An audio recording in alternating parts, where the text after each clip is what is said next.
বান্দরবনের পাহাড়ের গভীরে সবুজে মোড়ানো এক অজানা পথে আজ আমরা হাঁটছি প্রকৃতির বুনো সৌন্দর্যের খোঁজে। চারপাশে শুধু পাহাড়, পথের দুই পাশে সবুজে মোড়ানো জুমক্ষেত আর মেঘের ছোঁয়ায় আঁকা অসাধারণ সৌন্দর্য। পথটা সহজ নয়, কখনো ঘন জঙ্গলের ভেতর দিয়ে, কখনো খাড়া পাহাড়ি ঢাল বেয়ে এগিয়ে যেতে হয়েছে আমাদের। কিন্তু প্রতিটি কষ্ট যেন সার্থক হয়ে যায় যখন চোখের সামনে খুলে যায় প্রকৃতির এক মোহময় অধ্যায়। এই অভিযানের শেষ প্রান্তে অপেক্ষা করছে পাহাড়ের বুকে লুকিয়ে থাকা এক মনোমুগ্ধকর ঝর্ণা। চলুন আজ আপনিও আমার সঙ্গে হারিয়ে যান বান্দরবানের সেই অপার সৌন্দর্যের মাঝে। আমি এখন যেই জায়গায় আছি এটা কিন্তু জুম চাষের জায়গা। পেঁপের চারা রোপণ করা হবে সামনে। এগুলা হচ্ছে ছাঁটাই করছে সব আগের আগাছাগুলা। আর দেখতে পাচ্ছেন নিচে নৌপাড়া, সেখান থেকে কিন্তু আমরা এই জায়গায় আসলাম উচ্চতায়। আবার এখন অন্য পাহাড়ে যাব, তো চলুন আমরা অন্য পাহাড়ের দিকে যাই।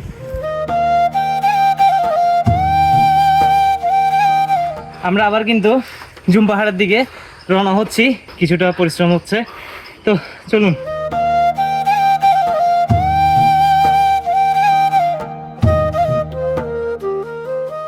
যেগুলো দিয়ে হাঁটতেছি একটু কিন্তু সমান কিছু নেই, এখানে সব কিছুই ভাঙা। বৃষ্টি হয়েছে কিছুদিন আগে বেশি, তখন এগুলো ভাঙছে।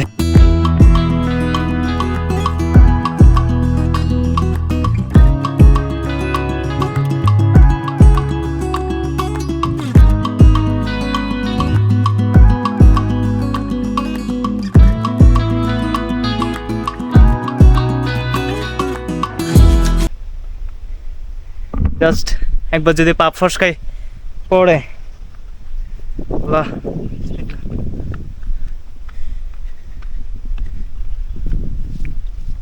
দেখেন পিছনে অবস্থা।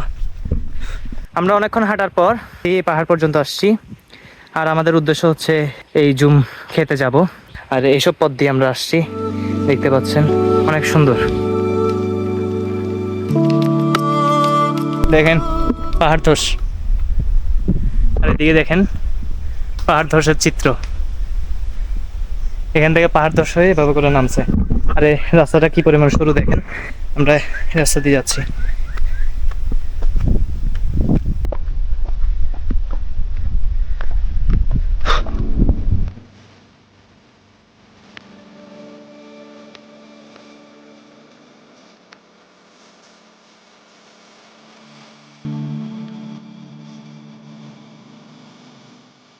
বৃষ্টি হতে কিছু কিছু জায়গায় কিন্তু পিচ্ছিল হয়ে আছে, কিছু কিছু জায়গা শুকনা, কিছু কিছু জায়গা অনেক পিচ্ছিল। আর আজকে কিন্তু মেঘলা মেঘলা একটা ওয়েদার আছে, অনেক বাতাস হচ্ছে আজকে। আমরা আবার এই চিপাতে ঢুকে যাব।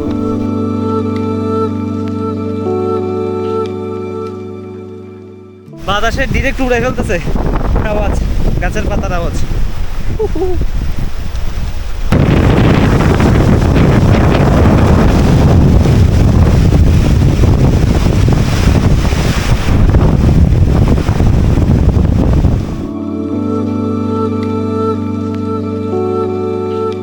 একটার পর একটা পাহাড় পাড়ি দিতে দিতে সেই পাহাড়গুলোতে চলে আসছি।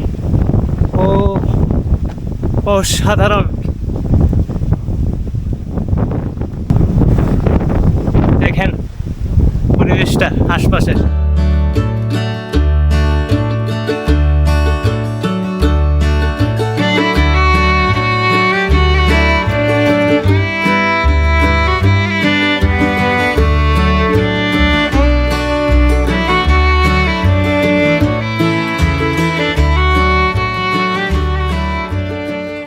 আমরা এই জুমক্ষেত দিয়ে হাঁটতেছি। এখানে হচ্ছে জুমঘরটা, আর পিছনে হচ্ছে জুমক্ষেত।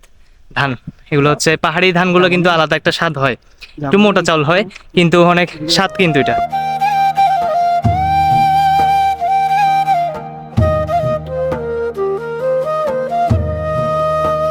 আমরা হাঁটতে হাঁটতে একদম আমাদের যে ডেস্টিনেশন সেখানে চলে আসছি। এগুলো কিন্তু ধান গাছ। দূরে থেকে যে এতটা অপরূপ সুন্দর লাগতেছিল বলে বুঝতে পারবো না। এই যে ধানগুলা নড়তেছে বাতাসে, এতটা সুন্দর লাগে, এটা কখনোই বলে বোঝানো সম্ভব না। আর উপরে যে জুমঘরটা দেখা যাচ্ছে অসাধারণ। মানে এটা গেলে আপনাদেরকে ওখান থেকে ভিউ গুলো দেখাবো। আর এই ধান ক্ষেত দিয়ে যাওয়ার সময় এতটা সুন্দর অনুভূতি হচ্ছে, মুখে ভাষায় প্রকাশ করা সম্ভব না এটা। তো চলুন আমরা আগাই।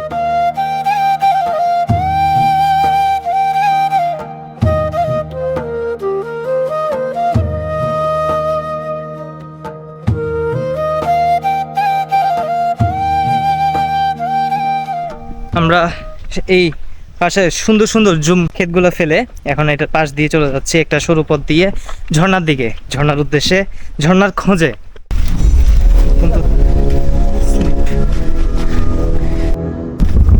এর মধ্যে যদি আবার সাপ থাকে, বিপদের কোনো শেষ নেই।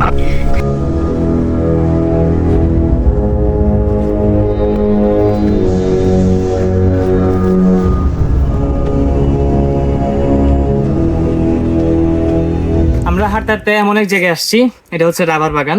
এখান থেকে কিন্তু আমরা যে রাবার ব্যবহার করি সেটা অনেক প্রসেসের মাধ্যমে তৈরি হয়। গভীর অরণ্যের ভিতর দিয়ে যাচ্ছি আমাদের ঝর্ণার খোঁজে। তো চলুন আমরা আগাই।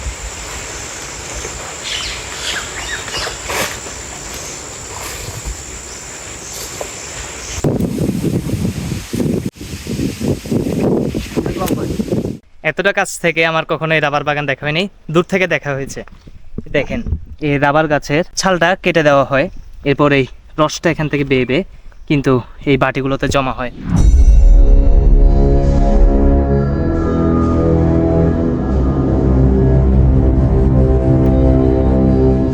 এই দেখেন একটা পোকা এই গাছের সাথে দেখেন একদম একই হয়ে গেছে, হঠাৎ করে খেয়াল করছে এটা।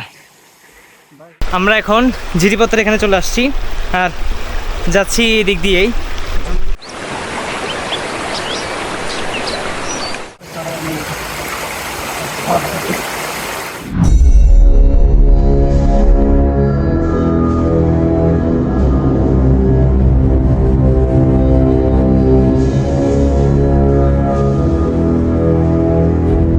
যাকে আমরা সাথে নিয়ে এসেছি হ্যাংলক, সেও কিন্তু বলতে পারছে না এই ঝর্ণার নাম। তাই আমার কাছে এই ঝর্ণা নাম না জানা এক ঝর্ণা। ঝর্ণার নাম কি জানো? জানো না? নাম না জানা ঝর্ণা। কিন্তু এর সৌন্দর্য দেখার জন্য আমরা ছুটে চলছি এই কঠিন অরণ্যের পথ দিয়ে।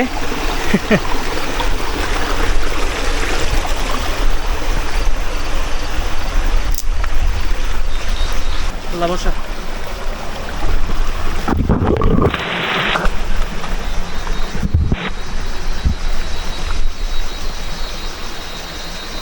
এটা কিসের আওয়াজ?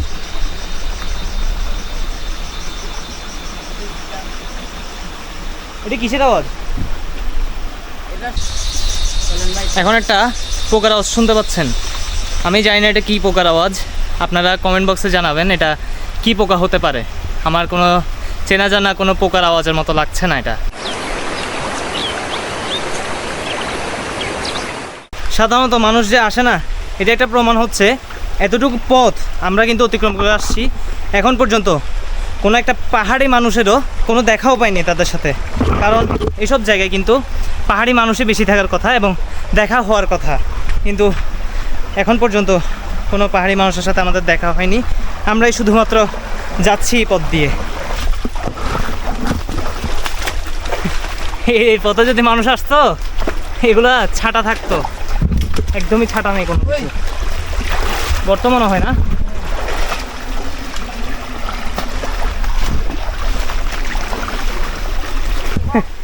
ভাই এগুলো কি জায়গা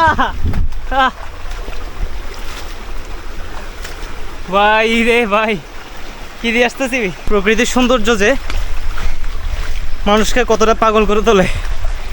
আমরা বান্দরবানের একটা ঝর্ণা দেখার জন্য আমরা এতটা কষ্ট করছি, এতটা ভিতর আসছি, যেখানে একটা পাহাড়ি মানুষের দেখা পাইনি আমরা। আর এখন যাব আমরা সেই ঝর্ণাতে। এত কষ্টের পর আমরা এরকম একটা ঝর্ণা পেয়ে গেছি। এখন যদি অনেক প্রবল বৃষ্টি হতো, এই ঝর্ণা কিন্তু প্রচুর পানি থাকতো, তবে আমাদের আসার সময় অনেক বেশি কষ্ট করতে হতো, যেটা এখন তুলনামূলক কিছুটা কম হয়েছে। কিছুটা না, এটা কিন্তু অনেকটাই কষ্ট। কিন্তু আমি তখনও কথা বলছি যখন বেশি পানি থাকবে। এখনো কিন্তু ঝর্ণাটা অত্যন্ত সুন্দর লাগতেছে। আমি নিয়ে আসছি ঝর্ণার মধ্যে। Thank you.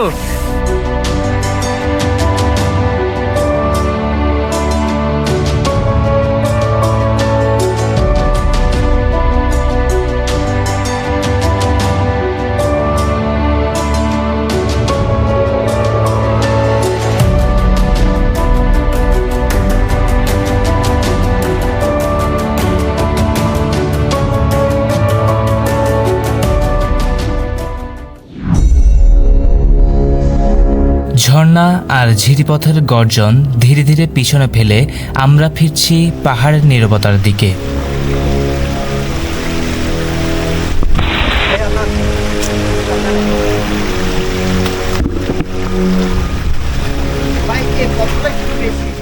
কিসের মধ্য দিয়ে যাচ্ছি, আরো অনেক পথ। পুজোটা এখানে জীবনও পসিবল না ক্যামেরায় বোঝানো। আমরা হাঁটতে হাঁটতে কিন্তু ধান খেতে জুমে চলে আসছি। এই দৃশ্য দেখার পর নতুন করে শক্তি পাচ্ছি, একটু ক্লান্ত লাগতেছে।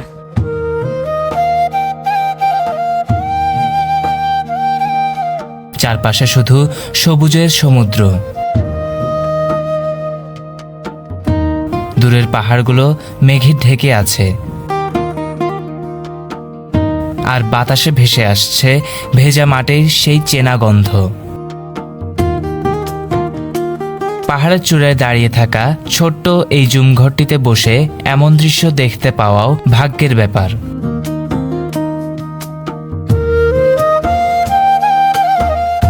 দেখুন পিছনের অবস্থা, মানে এই সিনগুলো দেখলে শক্তি বারবার ফিরে পাই। পিছনে জুম করে রেস্ট করলাম এতক্ষণ, পাহাড়ে কিন্তু মেঘ জমে আছে, আর পিছনের এই সিনগুলো দেখে কি যে সুন্দর লাগতেছে। এই সরু পাহাড়ি পথ ধরে হাঁটতে হাঁটতে বারবার মনে হচ্ছিল সুন্দর জায়গাগুলো হয়তো লুকিয়ে থাকে এমন অজানা পাহাড়ের বুকেই।